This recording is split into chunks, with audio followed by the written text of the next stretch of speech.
Hey. How are you? Happy Wednesday. Let's have a little fun today, okay? Do you remember back in the day going to the Kingdom Hall and taking the written review? Remember that?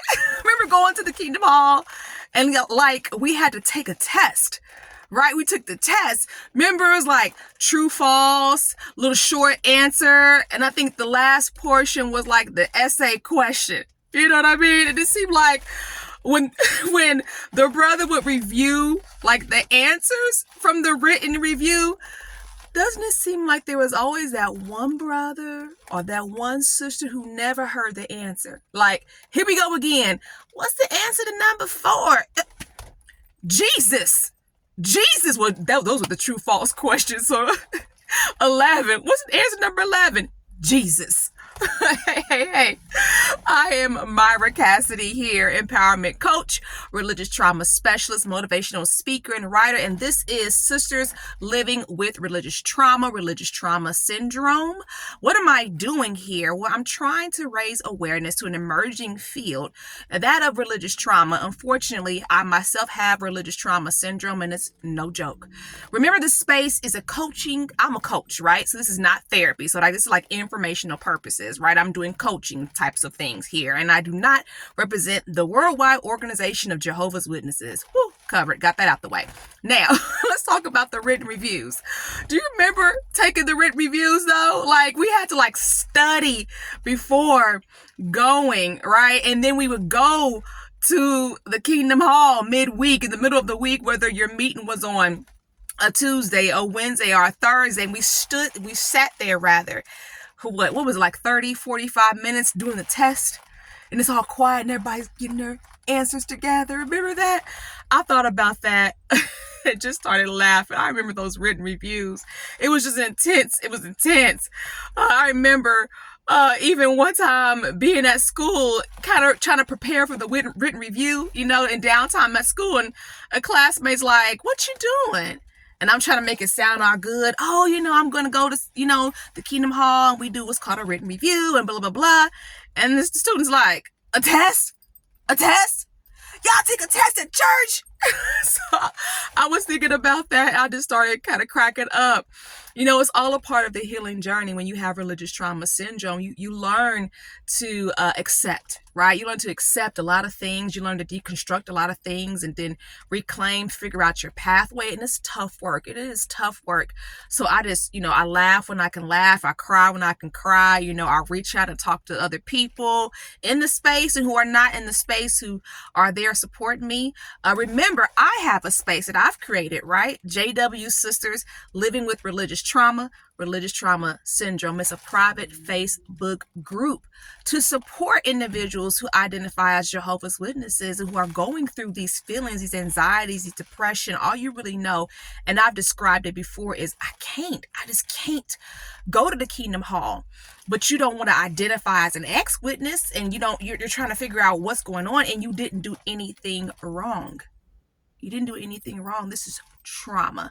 So I created the Facebook group for individuals who are experiencing these things, where we can come together and support each other. Also, group coaching starts December the 3rd, just every other Tuesday, bi-weekly, from 7:30 to 8:30 Eastern, virtual group coaching. And I'll have much more information about that coming very, very shortly. So get prepared to sign on up.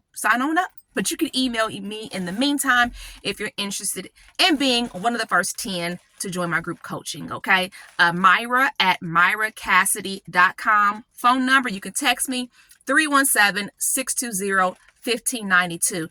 While I'm on the topic of the written review, remember studying the Revelation book? Like, growing up, we studied the Revelation book like 3 or 4 times.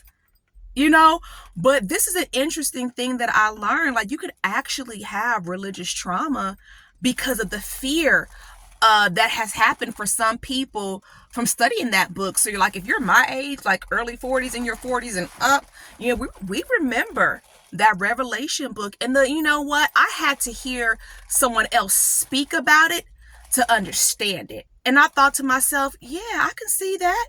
Those pictures were scary. We up here as little kids just looking at the beast of Revelation and Babylon the Great on her harlot, and then the harlot eats her, you know what I mean, destroys it, just all this stuff, and the weeping and the gnashing of the teeth. So I say all that to say you can have religious trauma or religious trauma syndrome for a variety of reasons. And it's just such a big spectrum on how it affects one person versus another, the reasons why versus another. Another thing I was thinking about is, isn't it interesting going into future works that I'm looking forward to doing is research, right? I want to provide like research on certain things that I wonder about. Like, here's a big one for me, right? Okay, we grew up studying, if you know, just people who are not, Jehovah's Witnesses, is a lot of education involved. Okay. So when you think about it, you go, we spent all that time studying the family happiness book. I mean, we went through the family happiness book like 3 times. Like, it was hardback and then it was softback. That's how many times we went through it.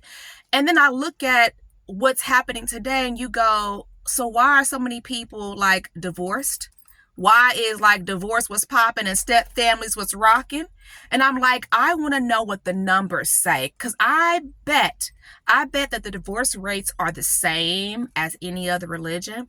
Another thing that I wonder is, why is it that women specifically who are Jehovah's Witnesses are among some of we end up the worst, like affected mentally, like our mental health ends up worse than women of other religions, right? And my theory behind this is that maybe it's like Jehovah's Witnesses, Islamic, like Amish women, like maybe that group of women end up like more damaged from religious trauma than other religions. And the question is, okay, why?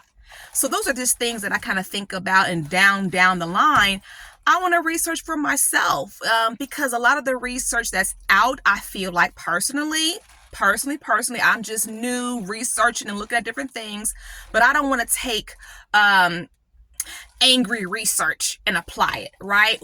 What is the real answers here? And then how does this apply to me as a Black woman? Those things matter to me and my mental health and other people out there. Or how does it apply to just women in general?